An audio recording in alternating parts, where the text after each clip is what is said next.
This week at work, I'm really keen to share with you some thoughts on how you attain the pearly gates, the wonderful gilded exit that we all hope for of a day exists for us in the future.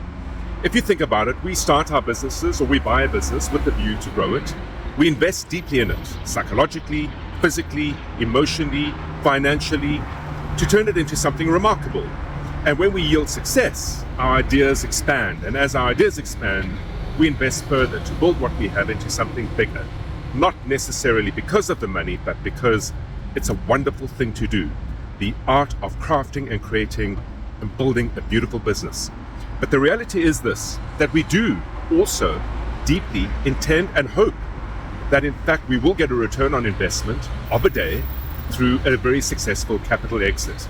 The number of business people that I meet who have wonderful businesses, that have got so much locked in potential, that are doing well but intend to do better and can do better and likely may well do better, but always argue around the fact that they know their business of a day will be bought by someone bigger with a big balance sheet and a big check, without having ever gotten, for example, a sense of what the valuation would be, without ever necessarily having understood what the buying and selling process of a business looks like.